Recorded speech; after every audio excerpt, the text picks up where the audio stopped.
Pada kesempatan kali ini saya akan menjelaskan tentang ergonomi dan pekerja. Nah, adapun terdapat pokok pembahasan yang pertama yaitu ergonomi dan kesehatan, sistem manusia dan mesin, antropometri, manual handling, fisiologi kerja dan postur kerja, fisiologi kerja dan postur kerja, fisiologi kerekayasaan, beban kerja fisik dan mental, rancangan desain stasiun kerja, produktivitas kerja, dan penilaian ergonomi. Nah, pertama-tama marilah kita ketahui apa itu ergonomi. Nah, definisi dari ergonomi berasal dari kata Yunani yaitu ergon, yang artinya untuk pekerjaan, dan nomos yang artinya benda. Nah, sering kita ketahui bahwa ergonomi mengacu pada suatu hubungan pekerja. Kemudian tujuannya yaitu untuk meningkatkan kesejahteraan fisik, mengurangi stres fisik dan mental, meningkatkan jaminan sosial baik dalam jangka waktu usia produktif atau setelah tidak produktif. Kemudian menciptakan keseimbangan rasional dalam berbagai sistem kerja.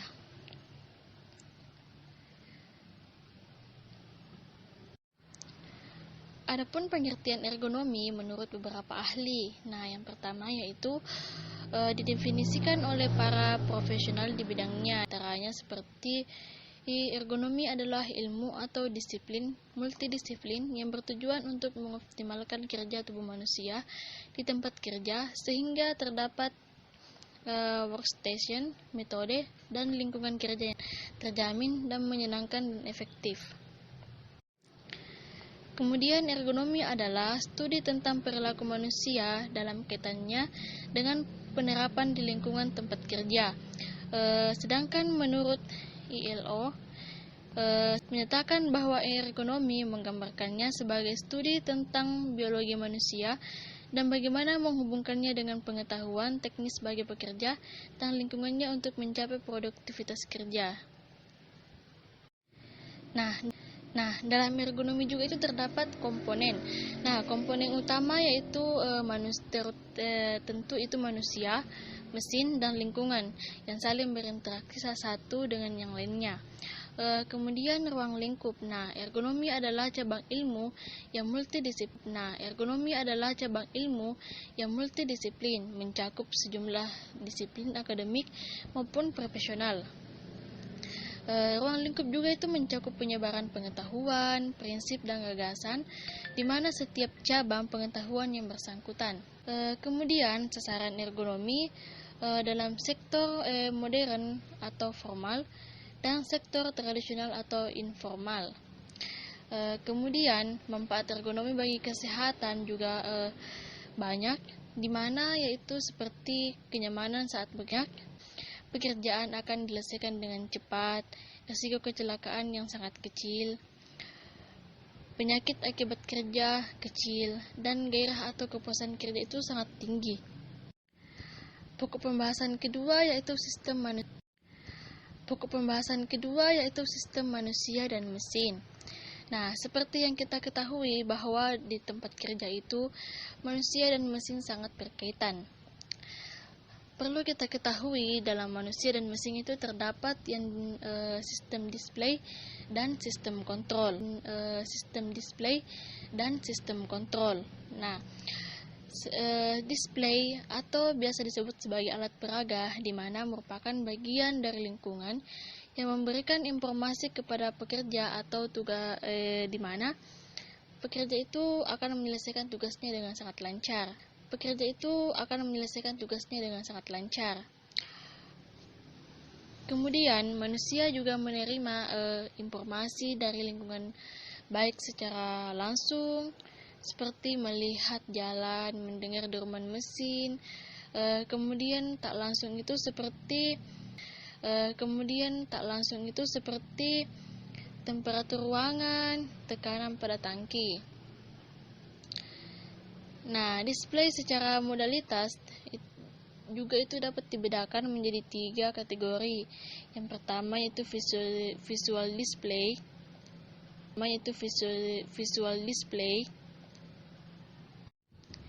Visual display ini di mana yaitu alat penyampai informasi yang dirancang tapi ditangkap oleh indera atau mata manusia. Nah, seperti spanduk, poster, rambu-rambu lalu lintas dan petunjuk arah serta papan pengumuman. Kemudian yang kedua yaitu auditory display. Nah, alat penyampai informasi ini dapat disampaikan melalui pendengaran. Itu telinga seperti klakson dan alarm. Kemudian yang ketiga itu textile display. Nah, alat ini digunakan untuk menyampaikan informasi melalui indera tekstil atau sentuhan. Pada display juga digunakan penggunaan warna seperti warna merah di mana itu menunjukkan sebuah larangan, warna biru di mana menunjukkan sebuah petunjuk atau aturan, dan warna kuning itu menunjukkan sebuah perhatian.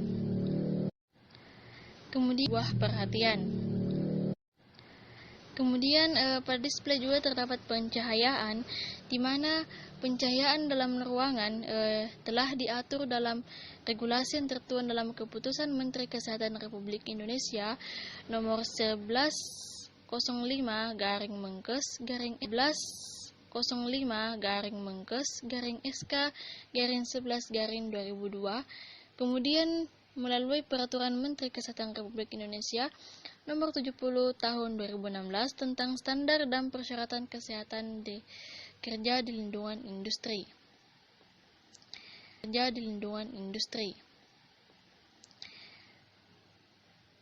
Pada laporan yang diterbitkan oleh ILO yang berjudul Physical Hazard Indoor Workplace Lighting, di mana terdapat beberapa ketentuan penerangan yang baik di lingkungan kerja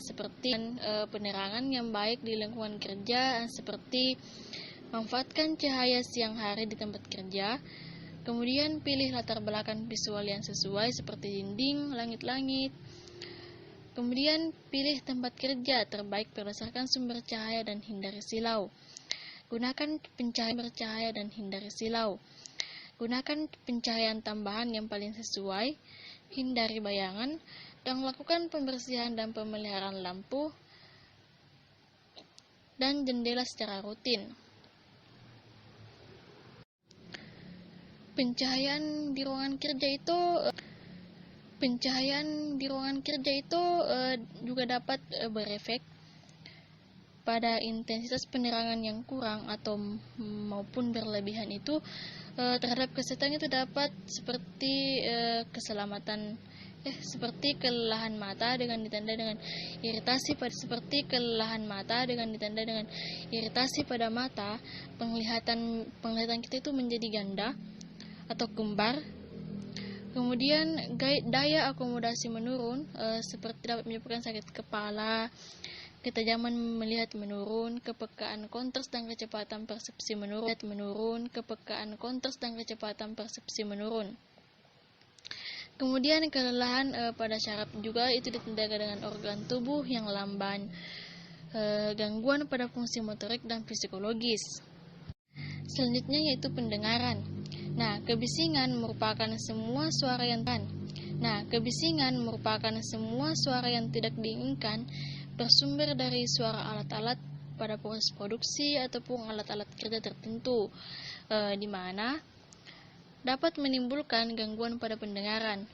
Adapun batasan pajanan terhadap kebisingan yang telah ditetapkan ialah nilai ambang batas sebesar 85 desibel selama 8 jam per hari.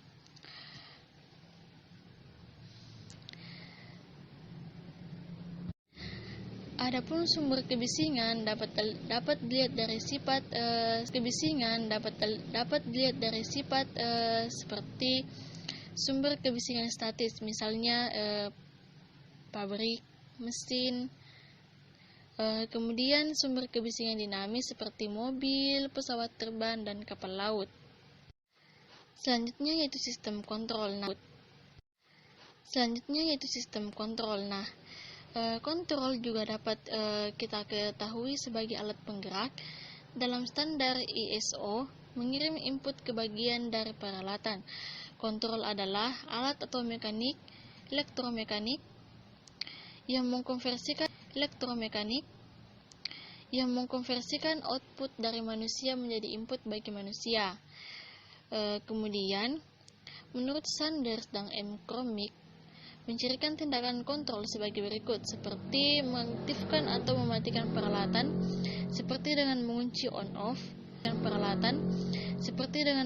on-off, kemudian membuat suatu pengaturan terpisah, seperti pembuatan pemisah atau penyusuan terpisah, seperti pemilihan suatu saluran TV.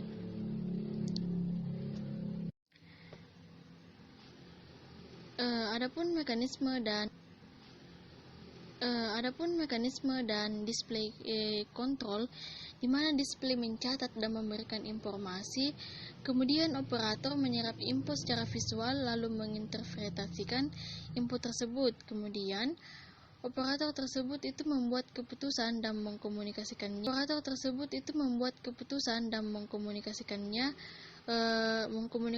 keputusan yang telah diambil ke mesin dengan mekanisme kontrol. Kemudian instrumen kontrol memberikan display tentang hasil dari tindakan. Kemudian sistem kerja mesin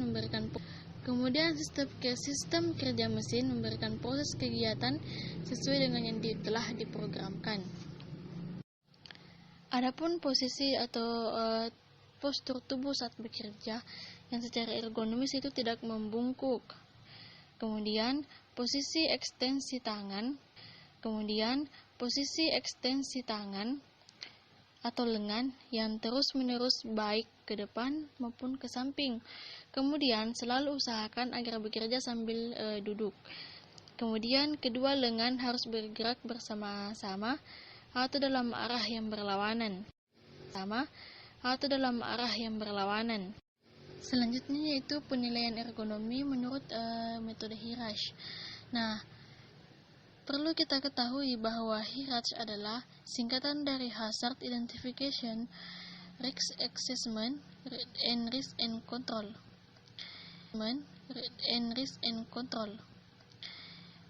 yang merupakan suatu elemen pokok dalam sistem manajemen keselamatan dan kesehatan kerja yang berkaitan dengan upaya pencegahan dan pengendalian bahaya. Nah, Hirsch ini adalah usaha pencegahan dan pengurangan potensi terjadinya kecelakaan kerja,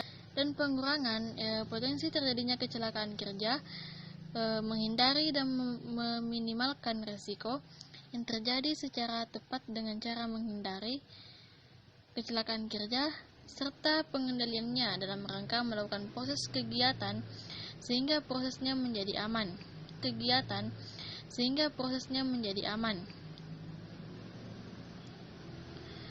Adapun perencanaan dari aktivitas Hirsch, yang pertama yaitu situasi di mana bahaya akan muncul dan menimbulkan ancaman yang signifikan. Nah, keadaan yang belum pasti ini apakah pengendalian atau yang memadai dalam sebelum menerapkan tindakan korektif atau preventif. Nah, yang kedua itu saat organisasi berniat untuk meningkatkan sistem manajemen perusahaan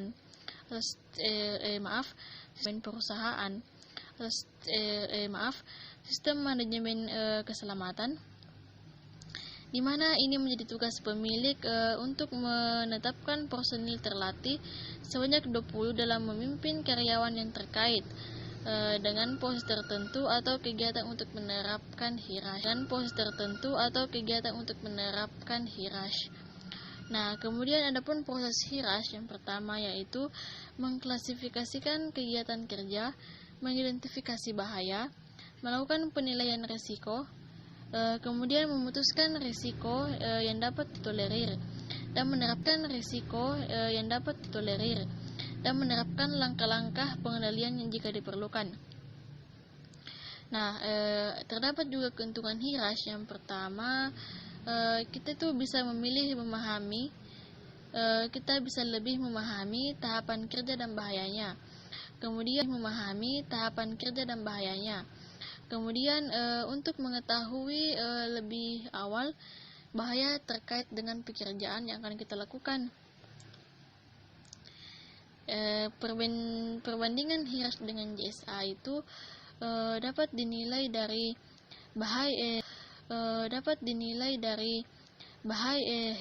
Hirash, yaitu bahaya atau risk dari suatu pekerjaan. Nah, faktor yang dinilai itu seperti kekerapannya atau dan dampak dari bahaya tersebut. Nah, yang dinilai itu dapat diturunkan bahaya tersebut. Nah, yang dinilai itu dapat diturunkan tapi bukan hanya ke personalnya atau bukan ke per orang ya. Kita lebih ke bahayanya yang ditimbulkan sampai batas yang diterima.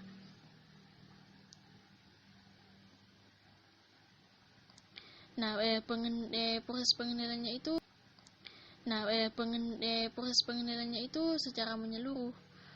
Kemudian yang dinilai dari JSA yaitu kita dilakukan yaitu menilai ke personnya atau langkah-langkah atau tahap-tahap yang dilakukan dalam setiap pekerjaan.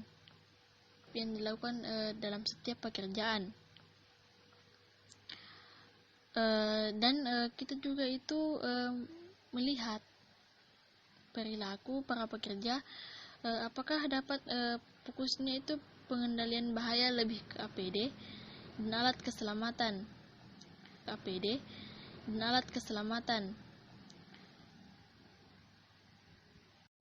Selanjutnya yaitu antropometri. Nah, seperti yang kita ketahui, antropometri itu berasal dari kata anthropos, yang dimana itu berarti manusia, dan metron yang berarti ukuran. Kemudian secara definisi dapat kita nyatakan di mana sebagai suatu studi yang berkaitan dengan pengukuran dimensi tubuh manusia. Nah, antropometri secara luas juga itu digunakan untuk mempertimbangkan ergonomis dalam suatu perancangan atau desain produk maupun sistem kerja yang akan memerlukan interaksi manusia.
Dilakukan itu pada tubuh manusia yang berada dalam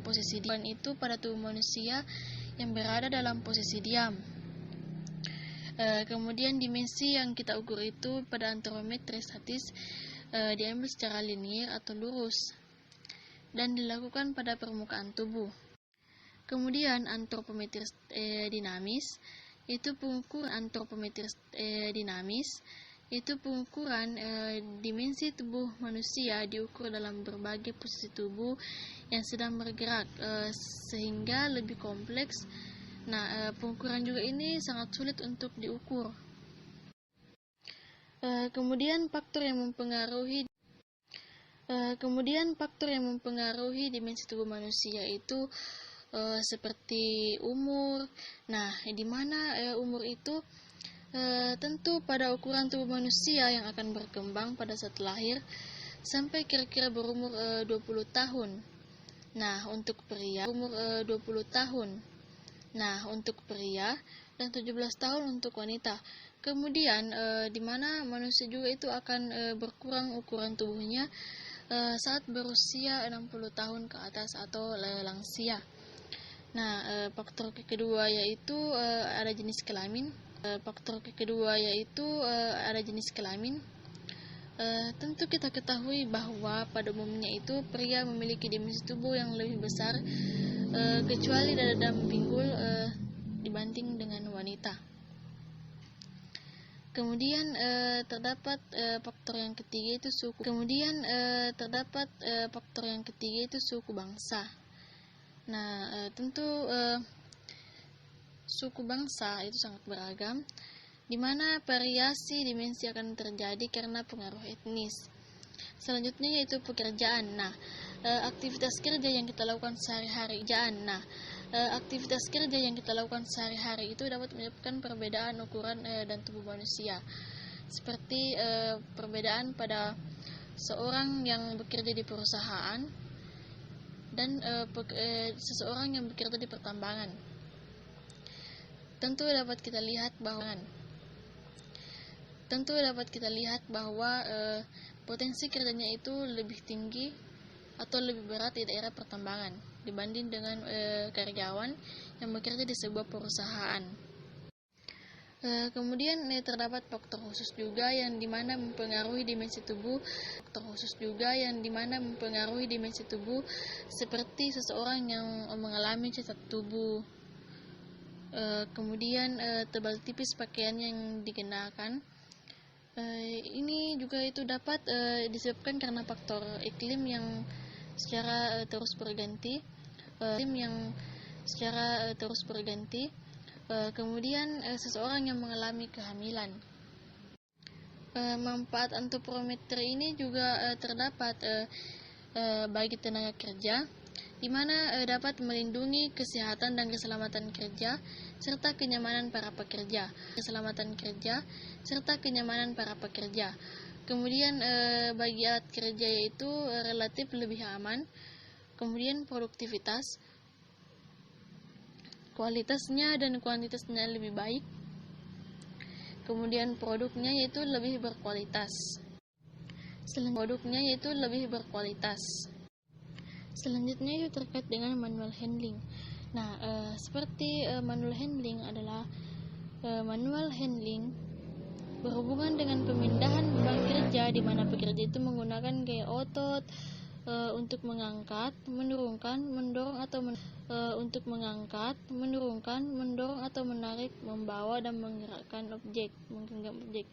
Nah, tujuan penerapan dari manual handling adalah untuk memastikan aktivitas yang kita lakukan itu dapat dilakukan dengan benar dan terkendali melalui pendekatan manajemen risiko.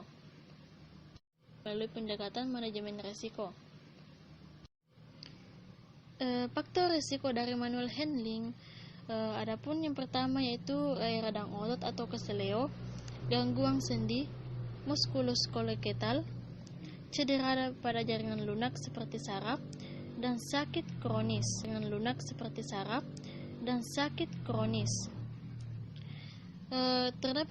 Kita juga ketahui bahwa batas angkat beban pada pria umur di antara usia 16 tahun sampai 18 tahun maksimum mengangkat beban dengan 18 kg.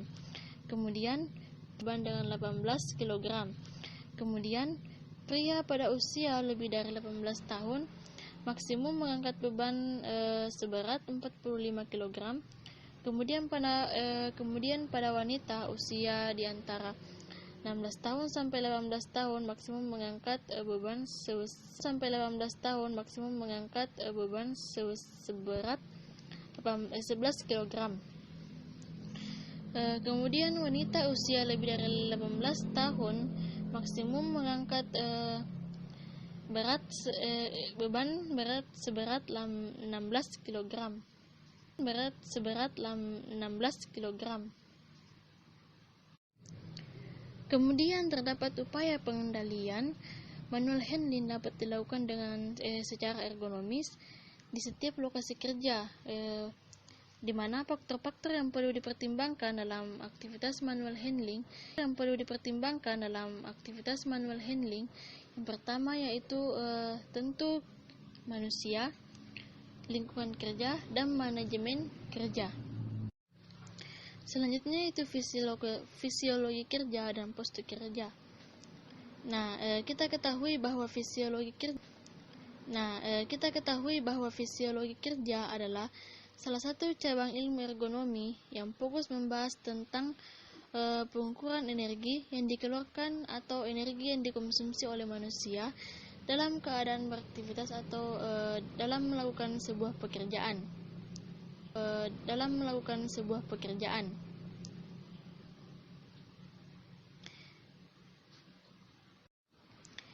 Konsumsi energi atau denyut jantung. Nah, pada kondisi normal atau istirahat, laju detak jantung manusia berkisar di antara 70 beat per menit. Kemudian kondisi bekerja rata-rata laju detak jantung mengalami kenaikan menjadi sekitar 110 beat per menit. Kemudian dalam keadaan pemulihan, waktu pemulihan laju denyut nadi semakin menurun.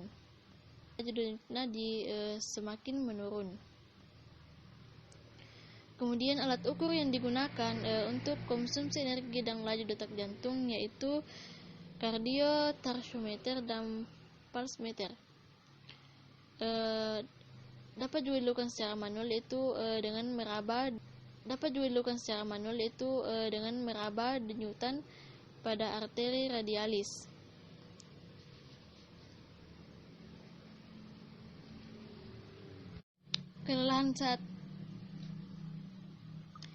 Kelelahan saat bekerja adalah suatu kondisi menurunnya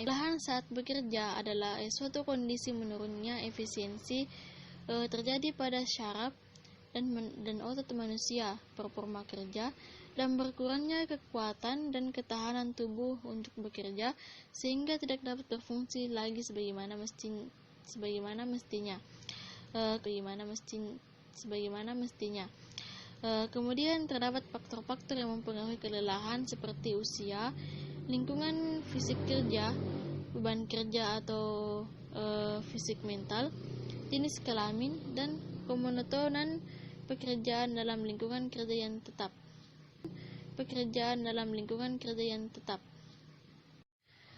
Pengaturan waktu kerja dan waktu istirahat. Nah, penjadwalan istirahat biasanya dilakukan pada pagi atau siang hari, di mana kita untuk melakukan suatu kegiatan pekerjaan ringan dapat diperlukan waktu istirahat sekitar 10-15 menit menurut periode waktu kerjanya yang dilakukan. Kemudian tujuan di mana kita memberi waktu istirahat yaitu untuk mencegah kelelahan, kesempatan tubuh pemulihan dan penyegaran, kesempatan untuk kontak sosial. Kemudian macam-macam dari waktu istirahat itu seperti istirahat spontan, istirahat tersembunyi, istirahat tergantung dari prosedur kerja, istirahat yang telah dibuat oleh undang-undang.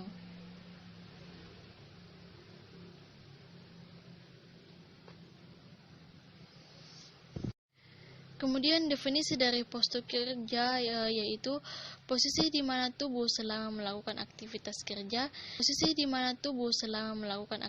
kerja yang ada hubungannya dengan rancangan area kerja dan task requirement.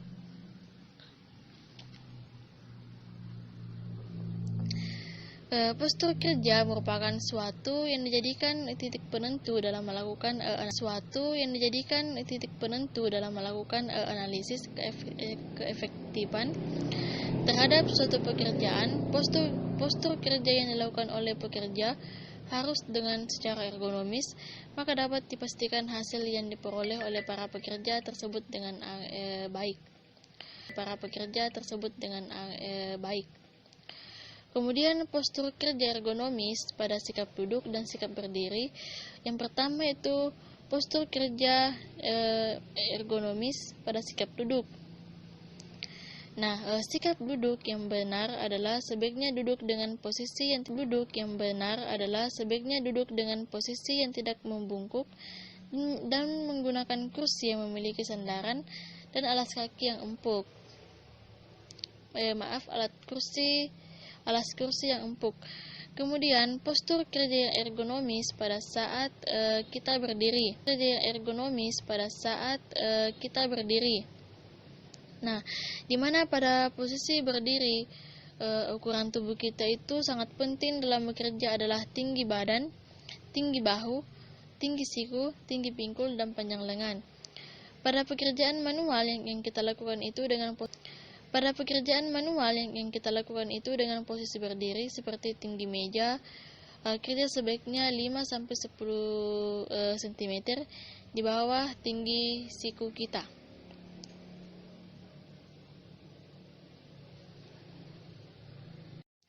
Selanjutnya yaitu fisiologi kerekayasaan. Fisiologi kerekayasaan adalah cabang ilmu psikologi yang dimana meneliti kondisi fisiologi pekerja dengan memperhatikan interaksinya dengan mesin atau alat kerja dan lingkungan untuk mengurangi kesalahan pekerja ketika pekerja tersebut itu berinteraksi dengan mesin atau alat kerja dan lingkungannya. Kemudian waktu respon manusia adalah waktu yang berlalu pada awal stimulus atau rangsangan yang timbul akibat suatu perintah atau peristiwa sehingga terjadinya sebuah respon dan reaksi atau tindakan dari sebuah rangsangan tersebut.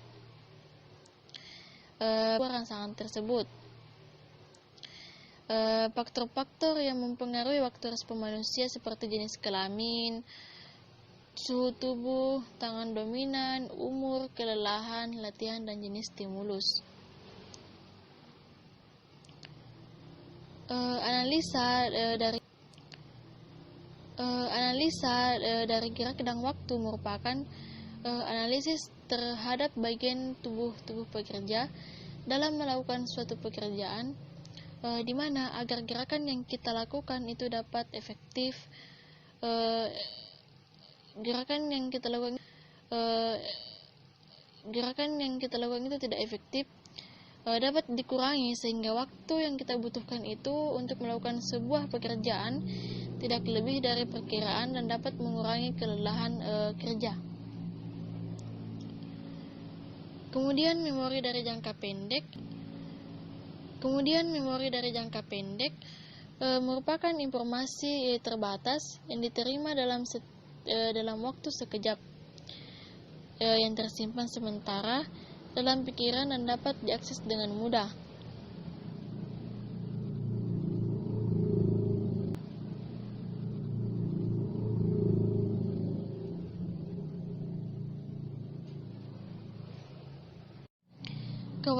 Kewaspadaan adalah kemampuan dan sensitivitas seseorang atau seorang pekerja terhadap suatu perubahan yang tidak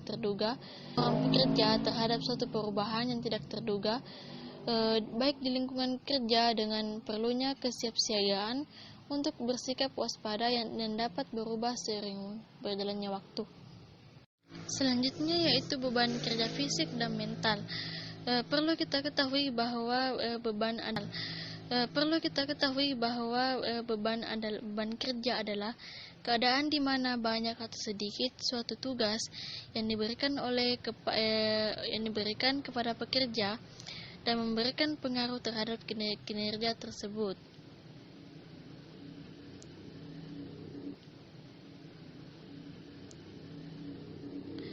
Kemudian terdapat perbedaan dari beban kerja fisik dan mental, yaitu beban kerja fisik yaitu suatu beban kerja yang membutuhkan energi fisik otot manusia seperti jantung, paru-paru, dan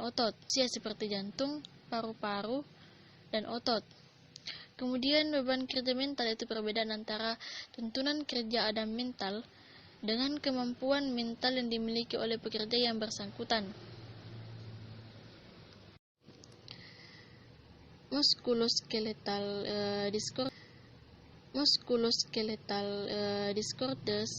disorders atau disingkat dengan MSDS, di mana keluhan muskuloskeletal ini dirasakan ringan berat, di mana apabila otot menerima beban statis secara berulang dalam waktu yang lama akan menyebabkan kerusakan pada sendi ligamen, dan tendon. Kemudian MSDS di industri yang sering dikeluhkan adalah otot rangka seperti leher, bahu lengan, tangan, jari, punggung, pinggang, dan otot-otot bagian bawah.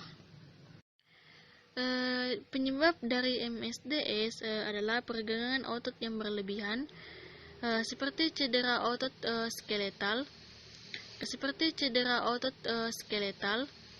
kemudian aktivitas berulang tanpa relaksasi atau tanpa henti, kemudian sikap kerja yang tidak alamiah.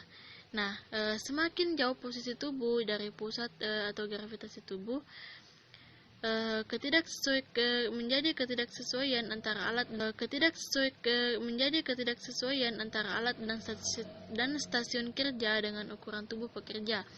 Kemudian di mana terdapat juga penyebab sekunder, yaitu tekanan pada jaringan lunak dan getaran. Penyebab MSDS juga itu terdapat faktor individu.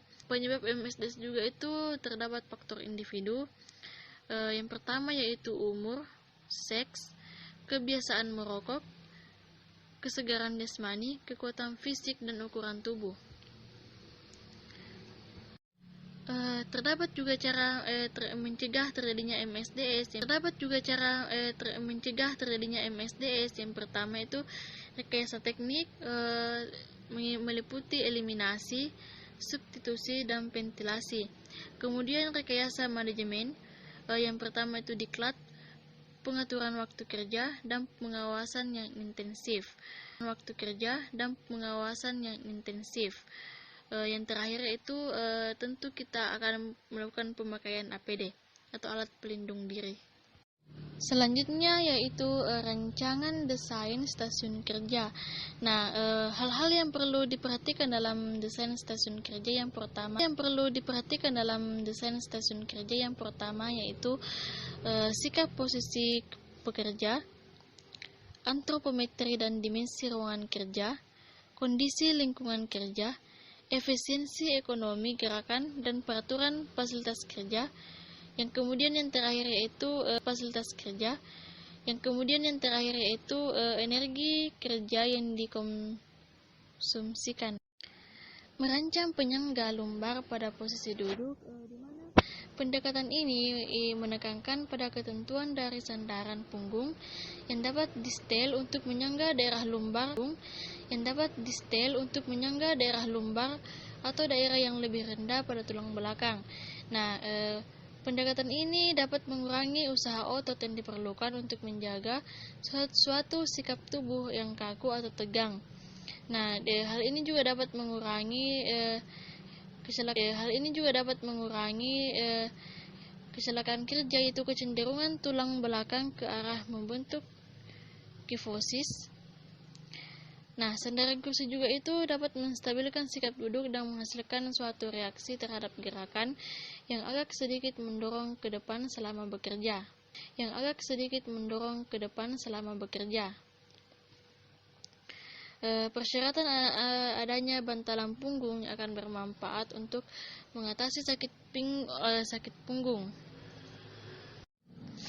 Kemudian merancang tempat duduk yang miring ke depan. Nah, pada umumnya permukaan duduk dimiringkan sekitar 5 ke arah belakang untuk mengurangi kemungkinan operator meluncur ke depan. Menurut Mandal memperkirakan kemiringan bangku ke depan sampai 15 dari permukaan, 20 dari lekukan lumbar, di mana oleh karena itu perancangan kursi harus lebih sedikit miring ke depan dengan tujuan agar operator merasa condong dengan meja kerja sehingga akan lebih mudah untuk melakukan aktivitas di atas meja kerja tersebut. Selanjutnya itu kesesuaian kursi dan meja kerja. Nah, pada kesesuaian antara kursi dan meja kerja perlu dipertimbangkan tentang pekerjaan yang paling baik. dilakukan dengan posisi duduk, seperti pekerja memerlukan kontrol dengan teliti pada kaki. Kemudian pekerja utama adalah menulis atau memerlukan ketelitian pada tangan. Kemudian tidak memerlukan ketelitian pada tangan. Kemudian tidak memerlukan tenaga dorong yang besar. Objek yang dipegang tidak memerlukan tangan bekerja pada ketinggian lebih dari 15 cm dari landasan kerja. Kemudian diperlukan tingkat kestabilan tubuh yang sangat tinggi.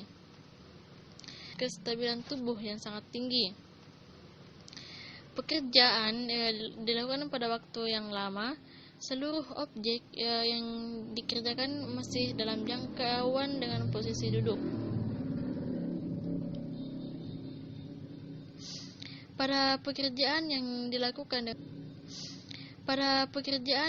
dilakukan dengan duduk, tempat duduk yang dipakai harus memungkinkan untuk melakukan variasi perubahan fungsi atau ukuran posisi. Ukuran tempat duduk disesuaikan dengan dimensi ukuran antropometri.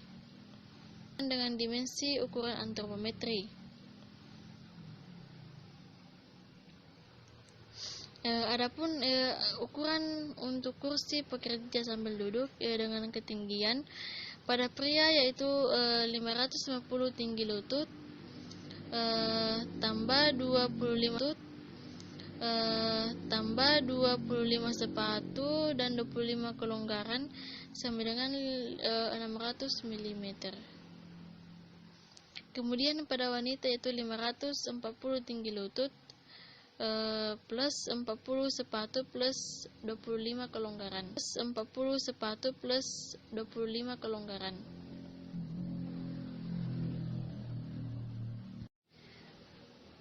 Selanjutnya itu produktivitas kerja.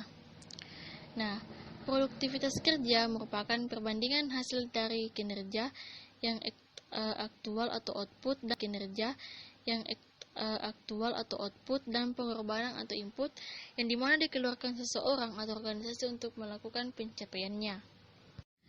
Adapun indikator pengukuran produktivitas kerja yang pertama yaitu pengembangan diri, efisiensi, hasil capaian, semangat kerja, kualitas atau mutu dan kemampuan dalam melakukan suatu pekerjaan. Nah, produktivitas kerja ini yaitu perbandingan antara output dengan input, di mana formula produktivitas dinyatakan sebagai berikut yaitu produktivitas output dibagi input. Kemudian terdapat manfaat pengukuran produktivitas kerja yang pertama yaitu mengevaluasi efektivitas konversi sumber daya, kemudian perencanaan sumber daya lebih efektif dan efisien, tujuan keuangan dan non keuangan dapat diatur ulang, kemudian mengukur produktivitas kerja, memotivasi pekerja untuk lebih baik lagi. Kemudian terdapat faktor yang mempengaruhi produktivitas kerja seperti jenis kelamin, postur kerja, motivasi, tingkat pendidikan, pengalaman kerja, umur dan kebugaran pada tubuh. Selanjutnya itu penilaian ergonomi instrumen rula, di mana pada tahun 1993 oleh Lien, metode ini merupakan metode penelitian untuk menginvestigasi gangguan pada anggota badan bagian atas.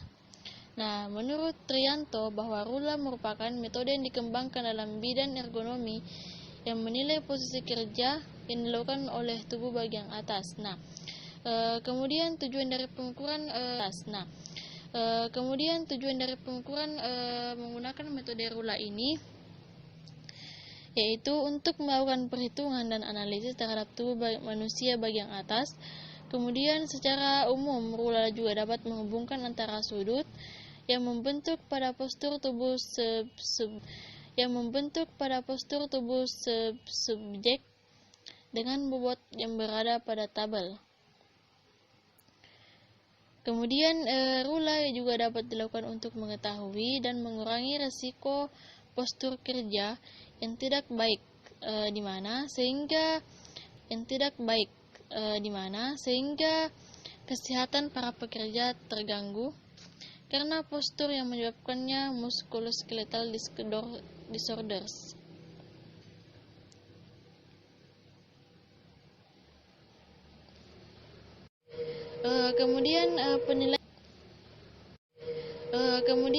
Penilaian ergonomi menurut metode QIC, di mana pada tahun 1998 GLI dan Bekle mengembangkan metode QIC merupakan salah satu metode untuk melakukan penilaian terhadap risiko ergonomi yang memiliki hubungan antara gangguan otot di tempat kerja. Nah, metode QIC ini dapat dengan cepat mengidentifikasi tingkat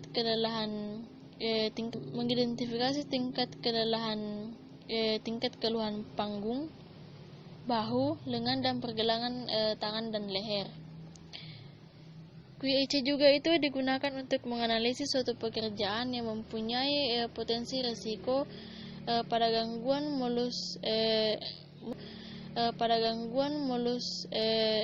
muskuloskeletal. Nah, kemudian mengevaluasi suatu rancangan pekerjaan apakah lebih baik dari kondisi sekarang.